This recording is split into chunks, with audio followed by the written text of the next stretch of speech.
Welcome to Ramya's maths കാണാം. നമ്മുടെ 8ാമത്തെ ചാപ്റ്ററിന്റെ 2ാമത്തെ class ആണ്. ഏരിയ ഓഫ് പാരലോഗ്രാം എങ്ങനെയാ നമ്മൾ കണ്ടുപിടിച്ചു അല്ലേ?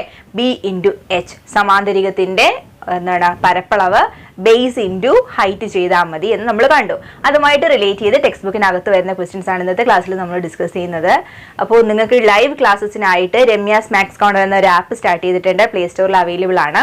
അതുപോലെ തന്നെ ഈ നിങ്ങളുടെ 8th സ്റ്റാൻഡേർഡിന്റെ എല്ലാ ചാപ്റ്റേഴ്സും അടങ്ങിയിട്ടുള്ള പ്ലേലിസ്റ്റിന്റെ ലിങ്ക് താഴെ ഡിസ്ക്രിപ്ഷനിൽ കൊടുത്തേക്കാം. അപ്പോൾ നമുക്ക് നമ്മുടെ ക്ലാസ്സിലേക്ക് പോകാം. നമ്മുടെ ഫസ്റ്റ് ക്വസ്റ്റ്യൻ എന്ന് പറയുന്നത് ഒരു പാരലോഗ്രാം വരയ്ക്കാനാണ്. Draw a parallelogram of side 5 cm and 6 cm and area 25 cm². അതായത് ഒരു സാമാന്തരികം വശങ്ങളുടെ നീളങ്ങൾ 5 cm 6 cm ഉള്ള കൂടാണ്ട് പരപ്പളവ് 25 ചതുരശ്ര സെന്റിമീറ്റർ വരുന്ന രീതിയിൽ ഒരു പാരലോഗ്രാം ഒരു സാമാന്തരികം നിർമ്മിക്കാനാണ് പറഞ്ഞിരിക്കുന്നത്. അപ്പൊ നമ്മൾ ആദ്യം നോക്കുക, നമുക്ക് വേണ്ട പരപ്പളവ് ഏരിയ എത്രയാണ്? 25 ആണ് അല്ലെ? നമുക്കറിയാലോ ബേസും ഹൈറ്റും കൂടെ മൾട്ടിപ്ലൈ ചെയ്യുമ്പോഴാണ് നമുക്ക് പാരലോഗ്രാമിന്റെ ഏരിയ കിട്ടുക. അപ്പൊ ഞാൻ അങ്ങനെ ഒരു ഫിഗർ വരച്ചിട്ടുണ്ട്. സപ്പോസ് ചെയ്യാം നമുക്ക് വരയ്ക്കാനുള്ളത് ABCD ആണ്. അതിന്റെ 2 വശങ്ങൾ നമുക്ക് തന്നിട്ടുണ്ട്. 5ഉം 6ഉം തന്നിട്ടുണ്ട്. എനിക്ക് 5 വേണമെങ്കിൽ ബേസ് ആയിട്ട് ചൂസ് ചെയ്യാം, 6 വേണമെങ്കിലും ചൂസ് ചെയ്യാം. ഈ തന്നിരിക്കുന്ന ഏരിയയുമായിട്ട് നോക്കുമ്പോൾ ഈ ബേസിനെ ഹൈറ്റ് കൊണ്ട് മൾട്ടിപ്ലൈ ചെയ്യുമ്പോൾ 25 കിട്ടണം. അപ്പോ ബേസ് 5 ആയിട്ട് എടുത്താല് അതിനെ വീണ്ടും ഒരു 5 കൊണ്ട് മൾട്ടിപ്ലൈ ചെയ്താൽ നമുക്ക് ഡയറക്റ്റ് ആയിട്ട് 25 കിട്ടും. അപ്പോൾ ഈ 5ഉം 6ലും 5നെ ഞാൻ ബേസ് ആക്കി പാദമാക്കിയിട്ട് ഞാൻ ചൂസ് ചെയ്തു. ഇനി ഒരു സൈഡ് 6 ആക്കി ഞാൻ ABCD എന്ന് പറഞ്ഞൊരു റഫ് ആയിട്ടുള്ള ഫിഗർ, ഇതിന് മെഷർ ഒന്നും വേണ്ട, റഫ് ആയിട്ട് വരച്ചു. എന്നിട്ട് ഇവിടെ നിന്നുള്ള പെർപെൻഡിക്കുലർ ഡിസ്റ്റൻസ് 5 ആയി കഴിഞ്ഞാൽ ഈ രീതിയിൽ കിട്ടുന്ന പാരലോഗ്രാമിന്റെ ഏരിയ, സാമാന്തരികത്തിന്റെ ഏരിയ 25 ആയിരിക്കും ആണല്ലോ. അപ്പോൾ ഇനി ഈ ഫിഗർ ആണ് നമുക്ക് വരയ്ക്കേണ്ടത്. അപ്പോൾ ഇത് വരയ്ക്കാൻ ആദ്യം നമ്മൾ ഈ തന്നിരിക്കുന്നത്, നമുക്ക് ഇനി വേണ്ടത് 5 cm ബേസും 5 cm ഹൈറ്റും ഉന്നതിയും വരുന്ന പാരലോഗ്രാമിലേക്ക് വേണ്ടിയിട്ട് അത് വശമായിട്ട് വരുന്ന റെക്റ്റാങ്കിൾ വരയ്ക്കുക. അതായത് 5 cm ബേസും 5 cm ഉയരവും വരുന്ന രീതിയിൽ നീളവും വീതിയും വരുന്ന റെക്റ്റാങ്കിൾ നമ്മൾ വരയ്ക്കുക. ഇവിടെ നമുക്ക് രണ്ടും ഈക്വൽ ആയതുകൊണ്ട് സ്ക്വയർ വരയ്ക്കുക എന്ന് വേണമെങ്കിൽ മാറ്റി പറയാം അല്ലെ, സമചതുരം. അപ്പോൾ ആദ്യം ചെയ്തേക്കുന്ന അതാണ്. 5 cm എടുത്തു, പ്രൊട്രാക്ടർ വെച്ചിട്ട് 90 ഡിഗ്രി വരച്ചിട്ട് അതിൽ 5 cm മാർക്ക് ചെയ്ത് ആദ്യം ഒരു സ്ക്വയർ നമ്മൾ വരച്ചെടുത്തു, ഒരു സമചതുരം വരച്ചെടുത്തു. ഇനി നമുക്ക് വേണ്ടത് ഈ 5 മാറ്റേണ്ട അല്ലെ, ഒരു സൈഡ് 5 ആവാമെന്ന് പറഞ്ഞിട്ടുണ്ട്. രണ്ടാമത്തെ സൈഡാണ് ഇവിടെ രണ്ടിടത്തുമാണ് 6 വരേണ്ടത്. അപ്പോൾ ഇനി ഇവിടെ നിന്നാണ് നമ്മൾ ചരിഞ്ഞ് വരയ്ക്കേണ്ടത്. നമുക്ക് ഉയരം ഹൈറ്റ് മാറണ്ട, ഹൈറ്റ് 5 തന്നെ വേണം. അപ്പോൾ ഇതിൽ നമ്മൾ ഈ വരച്ചിരിക്കുന്ന ലൈന് കുറച്ച് ദൂരം കൂടി എക്സ്റ്റെൻഡ് ചെയ്തിട്ട് അതിനകത്ത് നമ്മൾ 6 cm മാർക്ക് ചെയ്തെടുക്കാം. അപ്പോൾ ഒരു കോമ്പസ് എടുത്തിട്ട് അതിനകത്ത് 6 cm ആദ്യം മെഷർ ചെയ്യാം. ഓക്കെ, ഇവിടെ നിന്നിട്ട് 6 cm മെഷർ ചെയ്തു. ആ 6 cm എടുത്ത് എയിലും ബിയിലും വെച്ചിട്ട് ഒരു ആർക്ക് വരയ്ക്കാം. എയിൽ വെച്ചിട്ട് നമ്മൾ ഈ വരച്ച ഇവിടെ ഒരു ആർക്ക് വരയ്ക്കുക, ബിയിൽ വെച്ചിട്ടും അതുപോലെ ഇവിടെ കട്ട് ചെയ്തുകൊണ്ട് ഒരാർക്ക് വരയ്ക്കാം. ഇപ്പോൾ നമുക്ക് കിട്ടിയിരിക്കുന്ന പോയിന്റ്സ് ആണ് സിയും ഡിയും അല്ലെ. എയിൽ നിന്നും നമ്മുടെ ബിയിൽ നിന്നും 6 cm അകലത്തിൽ നമ്മൾ 2 പോയിന്റ്സ് കണ്ടുപിടിച്ചു. ഇത് നമ്മുടെ സി, ഇത് നമ്മുടെ ഡി. ഇനി അത് ജോയിൻ ചെയ്യിപ്പിച്ചെടുത്താൽ മതി. നമുക്കറിയാലോ AD നമ്മൾ എടുത്തിരിക്കുന്നത് 6 cm വെച്ചിട്ടാണ്. അപ്പോൾ ഈ സൈഡ് എത്ര വെച്ചിട്ടായി വരിക? 6 cm വെച്ചിട്ട് വരും. ദെൻ ഇവിടെ നമ്മൾ ജോയിൻ ചെയ്യിപ്പിക്കുക. അപ്പോൾ ഇതാണ് നമ്മുടെ പാരലോഗ്രാം ABCD. നോക്കിക്കേ, ബേസ് 5 ആണ്, ഒരു വശം 6 ആണ്. അപ്പോൾ 5 cm 6 cm വശമായി. പരപ്പളവ് 25, 5 × 5 കണ്ടോ, 5 × 5 ചെയ്യുമ്പോൾ നമുക്ക് ഏരിയ 25 കിട്ടും. സിമ്പിൾ ആയിട്ട് വരയ്ക്കാൻ പറ്റും. ഇതുപോലെ സിമ്പിൾ ആയിട്ട് വരയ്ക്കാൻ പറ്റുന്നതാണ് അടുത്ത ക്വസ്റ്റ്യൻ. പക്ഷെ അവിടെ ഒരു സ്റ്റെപ്പ് കൂടി നമ്മൾ എക്സ്ട്രാ കണ്ടുപിടിക്കണം. കാരണം രണ്ടാമത്തെ ക്വസ്റ്റ്യനിൽ പരപ്പളവും അതിന്റെ ചുറ്റളവും ഏരിയയും പെരിമീറ്ററും മാത്രമേ തന്നിട്ടുള്ളൂ. ഒരു വശത്തിന്റെ നീളം പോലും അവർ തന്നിട്ടില്ല. അപ്പോൾ ഇവിടെയാണെങ്കിൽ വശങ്ങളുടെ നീളങ്ങൾ തന്നിട്ടുണ്ടായിരുന്നു. ഇപ്പൊ നമ്മുടെ കയ്യിൽ അതില്ല. നോക്കാം നമുക്ക് എങ്ങനെ സ്റ്റാർട്ട് ചെയ്യാന്ന്. നമുക്ക് വേണ്ടത് ഏരിയ 25 വരണം. ഏരിയ 25 വരണം. അപ്പോ നമുക്ക് ഏരിയ 25 വരാൻ 5ഉം 5ഉം കൂടി വന്നിട്ടുണ്ടെങ്കിൽ എളുപ്പമായി അല്ലെ. ഇതേപോലെ ഒരു സ്ക്വയർ വരച്ചാല് ഈ സ്ക്വയറിന്റെ, ഈ സമചതുരത്തിന്റെ പരപ്പളവ് 25 ആയിരിക്കും. നമ്മൾ നേരത്തെ കണ്ടു. അപ്പോൾ 5ഉം 5ഉം വരുന്ന ഏരിയ വരുന്ന ഒരു ചതുരം അല്ലെങ്കിൽ സമചതുരം വരച്ചു. ഇനി ഇതേ ഏരിയ വരുന്ന ഒരു എന്താണ് പാരലോഗ്രാം വരയ്ക്കുക. അതിന്റെ പെരിമീറ്റർ 24 വരണം, ചുറ്റളവ് 24. അപ്പോൾ ഒന്ന് ആലോചിച്ച് നോക്കിക്കേ, ഒരു പാരലോഗ്രാമിന്റെ ചുറ്റളവ് നമ്മുടെ റെക്ടാംഗിൾ ചതുരത്തിന്റെ ചുറ്റളവ് കണ്ടുപിടിക്കുന്നത് പോലെ തന്നെയാണ് നമ്മൾ ചെയ്യുന്നത്. 4 വശം കൂടി കൂട്ടുക, 2 × L + B. അതേ ഇക്വേഷൻ തന്നെയാണ് നമ്മൾ ചെയ്യുന്നത്. ഇവിടെ നമ്മൾ ഒരു വശം 5 ആയിട്ട് നമ്മൾ ഫിക്സ് ചെയ്തു. നമുക്ക് ഏത് വേണമെങ്കിലും എടുക്കാം. അപ്പോൾ പരപ്പളവ് 25 കിട്ടാൻ എളുപ്പം 5 × 5 ആയതുകൊണ്ടാണ് നമ്മളിപ്പോൾ 5 തന്നെ ബേസ് ആയിട്ട് ചൂസ് ചെയ്തു. അപ്പോൾ ഒരു സൈഡ് ഞാൻ 5 സെന്റിമീറ്റർ ഞാൻ ഫിക്സ് ചെയ്തു. ഇനി ഒരു സൈഡ് 5 സെന്റിമീറ്റർ ഫിക്സ് ചെയ്തിട്ട് നോക്കുക. നമുക്കറിയാം പാരലോഗ്രാം ആകുമ്പോൾ ഇവിടെയും 5 സെന്റിമീറ്റർ വെച്ചിട്ട് തന്നെ വരും. പിന്നീട് വരുന്ന 2 വശങ്ങൾ ഇവിടെയാണ്. അത് ഞാനിപ്പോൾ A എന്ന് കൊടുത്താൽ പെരിമീറ്റർ അഥവാ ചുറ്റളവ് എന്ന് പറഞ്ഞാൽ ഈ 4 വശം കൂടെ കൂട്ടുന്നതല്ലേ. 5 + 5 + A + A. ഇത് കൂട്ടിയെടുക്കുമ്പോഴാണ് എനിക്ക് 24 കിട്ടേണ്ടത്. 5 + 5 10, A + A 2A. ഇത് ചെയ്യുമ്പോൾ 24 കിട്ടണം. ഇക്വേഷൻ സോൾവ് ചെയ്യാൻ അറിയാലോ. ഈ 10നെ അങ്ങേക്ക് കൊണ്ടുപോവാ. 2A ഇവിടെയുണ്ട്, 24 ഇവിടെയുണ്ട്, +10 അപ്പുറത്തേക്ക് പോകുമ്പോൾ -10 ആയി. 24ൽ നിന്നും 10 കുറച്ച് കഴിഞ്ഞാൽ 14. അപ്പൊ 2A 14 ആണെങ്കിൽ മൾട്ടിപ്ലൈ ചെയ്തിരിക്കുകയാണ്. A കിട്ടാനായിട്ട് 2 കൊണ്ട് 14നെ ഡിവൈഡ് ചെയ്യുക, 7 കിട്ടും. അതായത് ഇവിടെ പറഞ്ഞ ഈ A എത്രയായിട്ട് എടുത്താൽ മതി? 7 ആയിട്ട് എടുത്താൽ മതി. 7 ആയിട്ട് എടുത്താൽ മതി. പെട്ടെന്ന് ചെയ്യണമെങ്കിൽ ചെയ്യേണ്ടത് 24 പെരിമീറ്റർ എത്രയാണോ പറയുന്നത് അതിന്റെ പകുതി എടുക്കുക. 24ന്റെ പകുതി എത്രയാണ്? 12. അത് 12 എന്ന് പറഞ്ഞാൽ ഈ 2 വശം കൂട്ടുമ്പോൾ 12, ഈ 2 വശങ്ങൾ കൂട്ടുമ്പോൾ 12, അങ്ങനെയാണ് 12. അതിൽ ഒരു വശം നമ്മൾ 5 ആയിട്ട് നമ്മൾ മനസ്സിൽ നേരത്തെ ഉറപ്പിച്ചു. 12ൽ നിന്ന് 5 പോയി കഴിഞ്ഞാൽ ബാക്കി ഇവിടെ വരേണ്ടത് 7. ആ മെന്റൽ കാൽക്കുലേഷൻ വെച്ചിട്ടാണെങ്കിൽ നമുക്ക് 2 സൈഡ് 7 സെന്റിമീറ്ററും 2 സൈഡ് 5 സെന്റിമീറ്റർ ആയിട്ടും കിട്ടും. നമുക്ക് നോക്കാം. ഈ പാരലോഗ്രാമിന് ഏരിയ 25 ആവാൻ വേണ്ടിയിട്ട് ചെയ്യേണ്ടത് ഹൈറ്റ് 5 ആക്കിയാൽ മാത്രം മതിയല്ലോ. Base into height. നമ്മൾ എടുക്കുന്ന ബേസിനെയും ആ ഹൈറ്റിനെയും മാത്രം ഡിപ്പെൻഡ് ചെയ്തിട്ടാണ് നമുക്ക് ഏരിയ കിട്ടുന്നത്. ഈ 2 വശങ്ങളുടെ നീളങ്ങളുമായിട്ട് യാതൊരു ബന്ധവും ഇല്ല അല്ലെ. അപ്പോൾ നമുക്ക് 5ഉം 5ഉം വരുന്ന നമ്മൾ സ്ക്വയർ അല്ലെങ്കിൽ റെക്റ്റാങ്കിൾ നമ്മൾ വരച്ചു. ഇനി നമുക്ക് വേണ്ടത് ഇവിടെ നിന്നും 7 സെന്റിമീറ്റർ റേഡിയസ് എടുത്തിട്ട് ഇതേപോലെ നമ്മൾ എന്തെടുക്കുക? കോമ്പസിൽ 7 സെന്റിമീറ്റർ മെഷർ ചെയ്യുക. അതിനുശേഷം നമ്മൾ നമ്മുടെ എയിലും ബിയിലും വെച്ചിട്ട് ആർക്ക് വരയ്ക്കുക. അപ്പോൾ 7 സെന്റിമീറ്റർ ഇവിടെ എടുത്തു.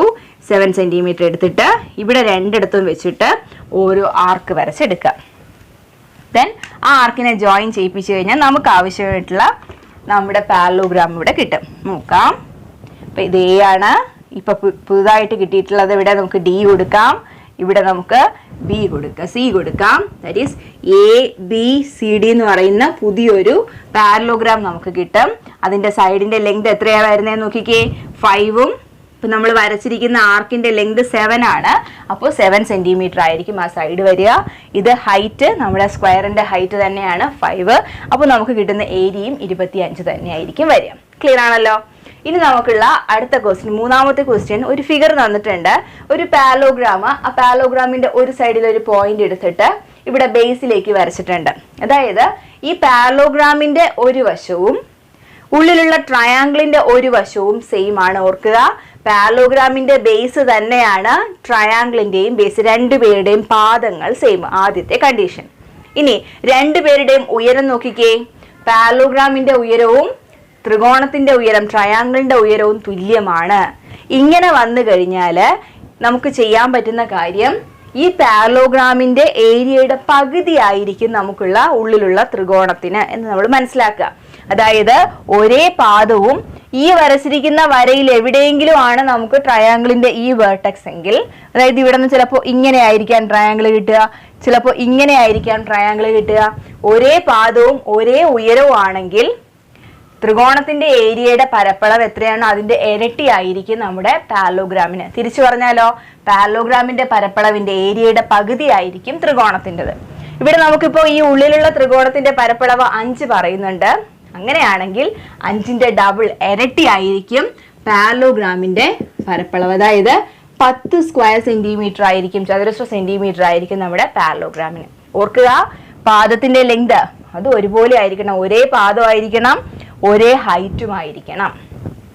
ദെൻ നമ്മുടെ നാലാമത്തെ ക്വസ്റ്റ്യൻ, രണ്ട് പാരലൽ ലൈൻസ് ഇവിടെയുണ്ട്, മറ്റു രണ്ട് പാരലൽ ലൈൻസ് ഇങ്ങനെ വരച്ചിട്ടുണ്ട്. അപ്പോൾ രണ്ട് സെറ്റ് സമാന്തര വരകളാണ് ഇവിടെ. രണ്ട് ലൈൻസ് ഇങ്ങനെ വരച്ചിട്ടുണ്ട്, രണ്ട് ലൈൻസ് ഇങ്ങനെ വരച്ചിട്ടുണ്ട്. ഇതിനിടയിലായിട്ട് ഇവിടെ ഒരു പാരലോഗ്രാം അല്ലെങ്കിൽ ഒരു സാമാന്തരികം ഫോം ചെയ്ത് വരുന്നുണ്ട്. ആദ്യം കണ്ടുപിടിക്കേണ്ടത് ഈ സാമാന്തരികത്തിന്റെ ഏരിയ അല്ലെങ്കിൽ പരപ്പളവ് കണ്ടുപിടിക്കുക.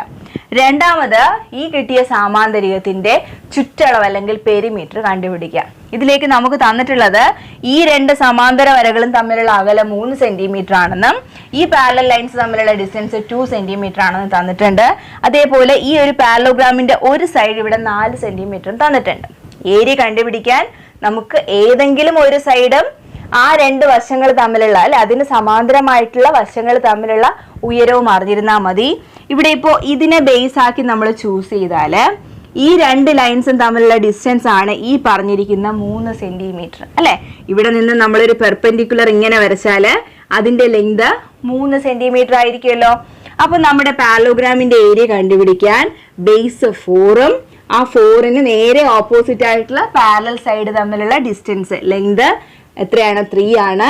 12 സ്ക്വയർ സെന്റിമീറ്റർ ആയിരിക്കും ഈ സാമാന്തര്യത്തെ അല്ലെങ്കിൽ ഈ പാരലോഗ്രാമിന്റെ ഏരിയ. ഇനി നമ്മൾ പഠിച്ചിട്ടുള്ള ഒരു കാര്യം, എങ്ങനെ നമ്മൾ ഏത് ബേസ് ആയിട്ട് ചൂസ് ചെയ്തിട്ട് നമ്മൾ ഏരിയ കണ്ടുപിടിച്ചാലും ഇത് മാറില്ല. നമ്മളിപ്പോൾ 4 സെന്റിമീറ്റർ ബേസ് ആയിട്ട് പാരലോഗ്രാമിന്റെ ഏരിയ കണ്ടുപിടിച്ചാലും ഈ ഒരു സൈഡ് ബേസ് ആയിട്ട് ചൂസ് ചെയ്ത് പാരലോഗ്രാമിന്റെ ഏരിയ കണ്ടുപിടിച്ചാലും മാറില്ല എന്ന് നമ്മൾ കണ്ടു അല്ലേ. എങ്കിൽ ആ പ്രോപ്പർട്ടീസ് ചെയ്യാനുള്ളതാണ് നമ്മുടെ അടുത്ത ക്വസ്റ്റ്യൻ. ഈ ഫിഗറിന്റെ ഈ പാരലോഗ്രാമിന്റെ പെരിമീറ്റർ കണ്ടുപിടിക്കാൻ. നമുക്കറിയാം ചുറ്റളവ് കണ്ടുപിടിക്കണമെങ്കിൽ ഈ ഒരു വശം മാത്രം പോരാ, ബാക്കി വശങ്ങൾ കൂടി വേണം. ഇത് 4 സെന്റിമീറ്റർ ആയതുകൊണ്ട് ഇത് 4 സെന്റിമീറ്റർ ആയിരിക്കും എന്ന് നമുക്കറിയാം. ഇനി നമുക്ക് ഈ രണ്ട് വശങ്ങളും കൂടിയിട്ട് വേണം. അത് കിട്ടാനുള്ള ഏക മാർഗം ഏരിയയിൽ നിന്നും തിരിച്ച് ബാക്കിലോട്ട് വരിക എന്നുള്ളതാണ്. അപ്പൊ നമുക്ക് ഈ ഒരു സൈഡിന് എ എന്ന് കൊടുക്കാം. ദെൻ ഇതിലേക്കുള്ള ഹൈറ്റ് എന്ന് പറയുമ്പോൾ ഈ രണ്ട് പാരലൽ ലൈൻസും തമ്മിലുള്ള ഡിസ്റ്റൻസ് ദൂരമാണല്ലോ പറയുന്നത്. ഈ രണ്ട് സമാന്തര വരകൾ തമ്മിലുള്ള അകലം ഇവിടെ 2 സെന്റിമീറ്റർ ആണെന്ന് പറയുന്നുണ്ടല്ലോ. അങ്ങനെയാണെങ്കിൽ ഇതേ പാരലോഗ്രാമിന്റെ ഏരിയ നമുക്ക് എ എന്ന് പറയുന്നത് ബേസ് ആയിട്ട് എടുത്ത് ഇത് തമ്മിലുള്ള അകലം 2 ആയിട്ട് എടുത്ത് മൾട്ടിപ്ലൈ ചെയ്താലും നമുക്ക് എത്രയേ കിട്ടുള്ളൂ? ആൻസർ 12 സ്ക്വയർ സെന്റിമീറ്റർ നമുക്ക് ആൻസർ ആയിട്ട് വരുള്ളൂ. അങ്ങനെയാണെങ്കിൽ ഈ എ ആരാന്ന് കണ്ടുപിടിക്കാം. എങ്ങനെയാണ്? 2 കൊണ്ട് മൾട്ടിപ്ലൈ ചെയ്തിരിക്കുമ്പോൾ ഇവിടുന്ന് ഈ 2 കൊണ്ടുവന്ന് 12നെ ഡിവൈഡ് ചെയ്യുക. അതായത് നമുക്ക് എ ആയിട്ട്, അതായത് ഇവിടുത്തെ ഒരു വശം നമുക്ക് എത്ര കിട്ടും? 6 സെന്റിമീറ്റർ ആയിട്ട് നമുക്ക് കിട്ടും. ഇത് ചെയ്യാൻ കാരണം ഏത് ബേസ് ആക്കി എടുത്തു കഴിഞ്ഞാലും നമുക്ക് കിട്ടുന്ന ഏരിയ ഈക്വൽ ആയിരിക്കും. ഇത് ബേസ് ആയിട്ട് എടുത്തപ്പോൾ ഇത് തമ്മിലുള്ള ഡിസ്റ്റൻസ് 3 ആയിട്ട് നമ്മൾ ഏരിയ കണ്ടുപിടിച്ചു. ഇത് ബേസ് ആയിട്ട് എടുക്കുമ്പോൾ ഇത് തമ്മിലുള്ള അകലത്തിനെ നമ്മൾ എന്തായിട്ട് എടുക്കുക? ഡിസ്റ്റൻസ് ഹൈറ്റ് ആയിട്ട് എടുത്തിട്ട് വേണം നമ്മൾ ചെയ്യാൻ. ഓക്കെ, എ കിട്ടി. അങ്ങനെയാണെങ്കിൽ നമുക്ക് ഈ പാരലോഗ്രാമിന്റെ പെരിമീറ്റർ കണ്ടുപിടിക്കാൻ ഈ വശങ്ങൾ ആഡ് ചെയ്താൽ മതിയല്ലോ. എത്രയുണ്ട്? 2 പ്രാവശ്യം 6ഉം 2 പ്രാവശ്യം 4. അല്ല എങ്കിൽ നമ്മുടെ 2 × L+B എന്ന് പറയുന്ന ഇക്വേഷൻ ലെങ്ത് 4ഉം 6ഉം ആയിട്ട് എടുത്തിട്ട് ചെയ്താൽ മതി. അപ്പോൾ ഇവിടെ എത്ര വരും? 12 + 8 which is equal to 20. ആ ഇക്വേഷൻ ചെയ്യുമ്പോൾ നമ്മൾ ചെയ്യുന്നത് 2 × L+B ആണ്. 2 നമുക്കുള്ള സൈഡ് ഏതൊക്കെയാണ്? 4 സെന്റിമീറ്ററും 6 സെന്റിമീറ്ററും. That is 2 × 10 which is equal to 20. നമ്മൾ എങ്ങനെ ചെയ്താലും നമുക്ക് കിട്ടുന്ന ചുറ്റളവ് അല്ലെങ്കിൽ പെരിമീറ്റർ എന്ന് പറയുന്നത് 20 സെന്റിമീറ്റർ ആണ്. ക്ലിയർ ആണല്ലോ question? 5th question, compute the area of the parallelogram. ഒരു പാരലോഗ്രാം തന്നിട്ട് പാരലോഗ്രാമിന്റെ ഏരിയ കണ്ടുപിടിക്കാനുള്ളതാണ് നമ്മുടെ അടുത്ത ക്വസ്റ്റ്യൻ. ഇതിനകത്ത് നമുക്ക് ഒരു ഡയഗണൽ, ഒരു വികരണത്തിന്റെ ലെങ്ത് 6 സെന്റിമീറ്റർ എന്ന് തന്നിട്ടുണ്ട്. പിന്നെ ഇത് ഈ കോർണറിൽ നിന്നും ഈ 6 സെന്റിമീറ്ററിലേക്ക് ഒരു പെർപെൻഡിക്കുലർ വരച്ചിട്ട് അതിന്റെ ലെങ്ത് 3.5 സെന്റിമീറ്റർ ആണെന്ന് മാർക്ക് ചെയ്തിട്ടുണ്ട്. ഈ പാരലോഗ്രാമിന്റെ ഏരിയ കണ്ടുപിടിക്കുക. ഇപ്പൊ കഴിഞ്ഞ ക്ലാസ് കണ്ടവർക്ക് മനസ്സിലാക്കാൻ പറ്റും, ഈ പാരലോഗ്രാമിന്റെ ഏരിയ എന്ന് പറയുന്നത് 2 ട്രയാങ്കിളിന്റെ ഏരിയ കൂട്ടിയാൽ മതിയാകും. അതായത് ഈ ഡയഗണൽ വെച്ച് ഡിവൈഡ് ചെയ്യുമ്പോൾ കിട്ടുന്ന ഈ 2 ത്രികോണങ്ങളുടെയും പരപ്പളവുകൾ ഏരിയ ഈക്വൽ ആണ്. ഒരു ത്രികോണത്തിന്റെ പരപ്പളവ് കണ്ട് 2 കൊണ്ട് മൾട്ടിപ്ലൈ ചെയ്താൽ മതി എന്ന് നമ്മൾ പഠിച്ചിട്ടുണ്ട് അല്ലെ. അപ്പൊ നമുക്ക് നോക്കാം, ഈ ഒരു ട്രയാങ്കിളിന്റെ ഏരിയ നമുക്ക് നോക്കാം. ഇവിടെ നമ്മുടെ ഡയഗണല് 2 ത്രികോണങ്ങളാക്കി ഡിവൈഡ് ചെയ്യുന്നുണ്ട്. ആ ഒരു ട്രയാങ്കുലർ പാർട്ടിന്റെ ഏരിയ നമ്മുടെ ഇക്വേഷൻ വെച്ചിട്ട് ½ BH വെച്ചിട്ട് എങ്ങനെയാ വരിക? ½ × നമ്മുടെ ത്രികോണത്തിന്റെ ബേസ് 6 ആയിട്ട് എടുക്കുക. 6 ഇൻറ്റു അതിലേക്കുള്ള ഹൈറ്റ് 3.5 ആണ്. ഇനി നമുക്കൊന്ന് ചെയ്തെടുക്കാം. ഇത് 3 വെച്ച് ക്യാൻസൽ ചെയ്യുമ്പോൾ 2 വെച്ച് ക്യാൻസൽ ചെയ്യുമ്പോൾ 3 2s are 6 വരും. ദെൻ മൾട്ടിപ്ലൈ ചെയ്യുക. 3 5s are 15, remainder 1, 3 3s are 9. That is 10.5 square centimetre ആണ് ഒരു ത്രികോണത്തിന്റെ ഏരിയ. അങ്ങനത്തെ 2 ത്രികോണങ്ങൾ ചേരുമ്പോൾ നമ്മുടെ പാരലോഗ്രാം ആകും. അപ്പോൾ ഏരിയ ഓഫ് ദി പാരലോഗ്രാം എന്ന് പറയുന്നത്, ഏരിയ ഓഫ് ദി സമാന്തരികം അല്ലെ, അതെന്ന് പറയുന്നത് എന്തായിരിക്കും? ഒരു ത്രികോണത്തിന്റെ ഏരിയയെ 2 കൊണ്ട് മൾട്ടിപ്ലൈ ചെയ്യുക. 2 പ്രാവശ്യം ഏരിയ എടുക്കുക. ദാറ്റ് ഈസ് 2 ഇൻറ്റു നമ്മുടെ 10.5 എടുക്കുക. നമുക്ക് എന്ത് കിട്ടും? Which is equal to 5 2s are 10, remainder 1 2, 21.0, which means 21 square centimetre ആയിരിക്കും നമ്മുടെ പാരലോഗ്രാം സാമാന്തര്യത്തിന്റെ പരപ്പളവായിട്ട് നമുക്ക് കിട്ടുക. ഒരു ത്രികോണത്തിന്റെ ഏരിയയെ ഡബിൾ ചെയ്യുക, 2 കൊണ്ട് മൾട്ടിപ്ലൈ ചെയ്തെടുക്കുക. ഓക്കെ, ഇത്രയാണ് നമുക്കുള്ള ക്വസ്റ്റ്യൻസ്. ഇനി ഒരു കുഞ്ഞു ക്വസ്റ്റ്യൻ കൂടെ നമുക്കൊന്ന് നോക്കാം. What is the maximum area of a parallelogram of diagonal 6 cm and 4 cm? 6 സെന്റിമീറ്ററും 4 സെന്റിമീറ്ററും വികരണങ്ങളുടെ നീളങ്ങളുള്ള ഒരു സാമാന്തരികത്തിന്റെ ഏരിയ, പരപ്പളവ് ഏറ്റവും മാക്സിമം ആകുന്നത് എപ്പോഴാണ്? അതിന്റെ ആ ഫിഗറിന്റെ പ്രത്യേകത എന്താണ്? ആ ഏരിയ എത്രയാണ് എന്നാണ് നമ്മുടെ ക്വസ്റ്റ്യൻ. അപ്പോൾ ഇവിടെ ഞാനിവിടെ വരച്ചിരിക്കുന്ന ഈ ഫിഗേഴ്സിലെല്ലാം നമ്മുടെ വികരണങ്ങൾ 6 സെന്റിമീറ്ററും 4 സെന്റിമീറ്ററും തന്നെയാണ് വരച്ചിരിക്കുന്നത്. കാണുമ്പോൾ തന്നെ നമുക്ക് മനസ്സിലാക്കാൻ പറ്റി എഴുതിയിട്ടുണ്ട്. ദെൻ ഇതിനകത്ത് ഒരു പാരലോഗ്രാമിന്റെ ഏരിയ എത്രയാണെന്ന് നമുക്ക് ഐഡന്റിഫൈ ചെയ്തെടുക്കണം. ഈ വരുന്ന പാരലോഗ്രാമിന്റെ ഏരിയ എത്രയാണെന്ന് ഇവിടെ. എന്നിട്ട് നമുക്കുള്ള ക്വസ്റ്റ്യൻ, ഇതിനകത്ത് ഏതിനായിരിക്കും മാക്സിമം ഏറ്റവും കൂടുതൽ ഏരിയ എന്തായിരിക്കും? What is the maximum area of the parallelogram of diagonal 6 centimetre and 4 centimetre? ഇവിടെയൊക്കെ എടുക്കുമ്പോൾ നമുക്കറിയാം 6 സെന്റിമീറ്ററും 4 സെന്റിമീറ്ററും വരുമ്പോൾ നമുക്ക് എന്ത് വേണം? 2 ത്രികോണങ്ങളാക്കി മാറ്റിയാണ് നമ്മൾ ചെയ്യുക അല്ലെ. അപ്പൊ അവിടെ നമ്മൾ എന്ത് ചെയ്യും? 6 സെന്റിമീറ്റർ എടുക്കും.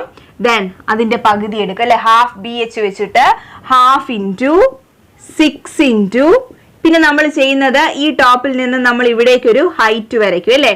ആ ഹൈറ്റ് കൊടുത്ത് ഒരു ത്രികോണത്തിന്റെ ഏരിയ കണ്ടുപിടിച്ചിട്ട് അതുപോലെ താഴെയും ഒരെണ്ണം ഉണ്ട്. അപ്പൊ നമ്മൾ ഇത് വെച്ച് മൾട്ടിപ്ലൈ ചെയ്തെടുക്കും. അപ്പൊ നമ്മുടെ 2ഉം 2ഉം പോയിട്ട് 6 ഇൻറ്റു H എത്രയാണോ അതായിരിക്കും നമുക്ക് എന്തായിട്ട് കിട്ടുക? ഏരിയ ആയിട്ട് കിട്ടുക, നമ്മുടെ എന്തിന്റെ സാമാന്തരികത്തിന്റെ ഏരിയ. ശരി, ഇനി ഇവിടെ ചെയ്താലും അത് തന്നെയാണ്. നോക്കിക്കേ, ഇവിടെ മേളിലൊരു ട്രയാങ്കിൾ, താഴെ ഒരു ട്രയാങ്കിൾ. നമ്മുടെ ഇക്വേഷൻ വെച്ചിട്ട് ഒരു ത്രികോണത്തിന്റെ ഏരിയ ഹാഫ് ഇൻറ്റു 6 ഇൻറ്റു ഇവിടെ നിന്ന് 4 അല്ല എടുക്കുന്നത്, നമ്മളൊരു പെർപെൻഡിക്കുലർ വരയ്ക്കും അല്ലെ, ഒരു ലംബം വരയ്ക്കും. നമുക്ക് ആ ഹൈറ്റിന് നമുക്ക് H എന്ന് കൊടുക്കാം. അപ്പൊ ഇവിടെ എന്ത് കിട്ടും? ഇങ്ങനത്തെ 2 എണ്ണം ഉണ്ട്. അപ്പൊ 2 കൊണ്ട് മൾട്ടിപ്ലൈ ചെയ്യുമ്പോൾ ഈ 2 പോയിട്ട് നമുക്ക് നേരത്തെ ഇവിടെ കിട്ടിയിട്ടുള്ള 6H തന്നെ കിട്ടും. അപ്പോൾ ചുരുക്കി പറഞ്ഞാല് ഈ പാരലോഗ്രാമിന്റെ ഏരിയ എന്ന് പറഞ്ഞാല് ഈ 6നെ, ഒരു ഡയഗണലിനെ അതിലേക്കുള്ള ഹൈറ്റ് കൊണ്ട് ജസ്റ്റ് മൾട്ടിപ്ലൈ ചെയ്താൽ മതിയാവും. ഓക്കെ, അപ്പോൾ ഇവിടുത്തെ ഏരിയക്ക് വേണ്ടിയിട്ട് നമ്മൾ എന്താ ചെയ്തത്? നമ്മുടെ ഡയഗണലിനെ അതിലേക്ക് വരുന്ന ഹൈറ്റ് കൊണ്ട് മൾട്ടിപ്ലൈ ചെയ്തു. അങ്ങനെയാണെങ്കിൽ ഈ ഒരു ഏരിയ ഏറ്റവും മാക്സിമം ആവുന്നത് എപ്പോഴായിരിക്കും? ഒന്ന് ആലോചിച്ച് നോക്കിക്കേ. മാക്സിമം ആവുന്നത് ഈ 2 ഡയഗണൽസും ഞാൻ പെർപെൻഡിക്കുലർ ആയിട്ട് വരയ്ക്കുന്നു എന്ന് വിചാരിക്കുക. അതായത് ഇവിടെ 90 ഡിഗ്രി ആണെന്നൊന്ന് വിചാരിച്ചേ. ഇവിടെ 90 ഡിഗ്രി ആണെങ്കിൽ നമ്മുടെ ഇക്വേഷൻ അനുസരിച്ച് നമ്മൾ ചെയ്യുമ്പോൾ ഹാഫ് ഇൻറ്റു 6 ഇൻറ്റു, നോക്കിക്കേ, ഈ ഒരു ഡയഗണലിന്റെ ഫുൾ ലെങ്ത് 4 സെന്റിമീറ്റർ. അപ്പോൾ ഇതിന്റെ പകുതി ആയിരിക്കും ഇവിടെ വരിക 2 സെന്റിമീറ്റർ. അതായിരിക്കും ഇതിലേക്ക് വരുന്ന ഹൈറ്റ്. ബാക്കി 2 സെന്റിമീറ്റർ ഇങ്ങോട്ട് പോകുന്നുണ്ട്. അപ്പോൾ ഇത് നമ്മുടെ 2 ആയിരിക്കും. Half into 6 into 2. ഇത് ക്യാൻസൽ ചെയ്യുമ്പോൾ നമുക്ക് എന്ത് കിട്ടും? 6 എന്ന് കിട്ടും. ദെൻ ഇനി താഴെയും ഒരെണ്ണം ഉണ്ടല്ലോ, ഒരു 6. അങ്ങനെ വരുമ്പോൾ ഇതിനെ 2 കൊണ്ട് മൾട്ടിപ്ലൈ ചെയ്യുമ്പോൾ 2 ഇൻറ്റു 6 12 സ്ക്വയർ സെന്റിമീറ്റർ ആയിരിക്കും ഇതിന് വരാൻ പറ്റുന്ന മാക്സിമം ഏരിയ എന്ന് പറയുന്നത്. 12 സ്ക്വയർ സെന്റിമീറ്റർ ആയിരിക്കും വരിക. ഇങ്ങനെ വരുന്ന ഫിഗറിന്റെ പ്രത്യേകത, നമ്മുടെ 2 വികരണങ്ങളും 2 ഡയഗണൽസും പരസ്പരം പെർപെൻഡിക്കുലർ ആയിട്ടാണ് ഇരിക്കുന്നത്, പരസ്പരം ലംബമായിട്ടാണ് ഇരിക്കുന്നത്. ഈ വരുന്ന പാരലോഗ്രാമിനായിരിക്കും ഏറ്റവും മാക്സിമം ഏരിയ വരുന്നത്, ഏറ്റവും മാക്സിമം പരപ്പളവ് വരിക. ഈ രീതിയിൽ വികരണങ്ങൾ, ഡയഗണൽസ് പെർപെൻഡിക്കുലർ ആയിട്ട് ബൈസെക്ട് ചെയ്യുന്ന കേസിലാണ്. ഈ ഫിഗറിന് നമ്മളൊരു പേര് പറയും. നമുക്കൊന്നറിയാം, ഈ 2 സൈഡും ഒരേ ലെങ്ത്, ഇത് രണ്ടും ഒരേ ലെങ്ത് ആയിരുന്നു. പക്ഷെ ഈ ഫിഗർ വന്നപ്പോ ഇതിന്റെ എല്ലാ സൈഡും ലെങ്ത് ഒരുപോലെ ആയിട്ട് മാറി. വിച്ച് മീൻസ് ഈ പറഞ്ഞ പാരലോഗ്രാം ഇപ്പോൾ അതൊരു റോംബസ് അഥവാ സമഭുജ സാമാന്തരികമായിട്ട് മാറിയിട്ടുണ്ട്. അതായത് നമ്മുടെ പാരലോഗ്രാമില് ഡയഗണൽസ് പരസ്പരം പെർപെൻഡിക്കുലർ ആയിട്ട് വരിക, അല്ലായെങ്കിൽ പാരലോഗ്രാംസിൽ വെച്ചിട്ട് ഏറ്റവും കൂടുതൽ ഏരിയ വരുന്നത് അതൊരു റോംബസ് അഥവാ സമഭുജ സാമാന്തരികമായിട്ട് മാറുമ്പോൾ. ഒരു റോംബസ് അഥവാ സമഭുജ സാമാന്തര്യത്തിന്റെ പരപ്പളവ് കിട്ടാൻ നമുക്ക് ചെയ്യേണ്ടത്, നമുക്ക് കിട്ടിയത് 12 ആണ്, 12 ആണ് നമുക്ക് കിട്ടിയത്.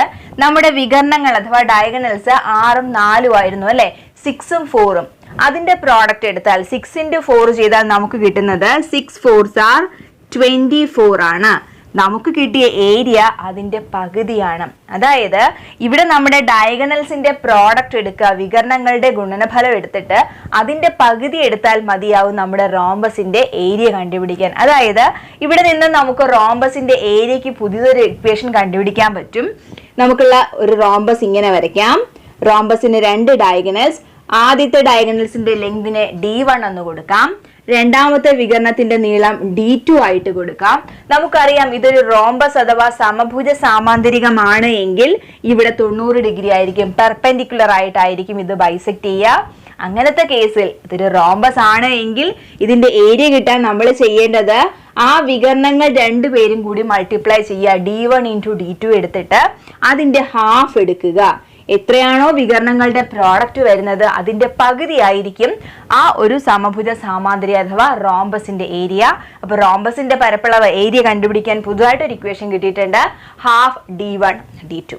അപ്പോൾ ഇന്നത്തെ ക്ലാസ്സിൽ ഡിസ്കസ് ചെയ്ത എല്ലാ ക്വസ്റ്റ്യൻസും എല്ലാവർക്കും മനസ്സിലായെന്ന് വിശ്വസിക്കുന്നു. ഇനി റോംബസിന്റെ ഏരിയയുമായി അടുത്ത ക്ലാസ്സിൽ വീണ്ടും കാണാം. താങ്ക്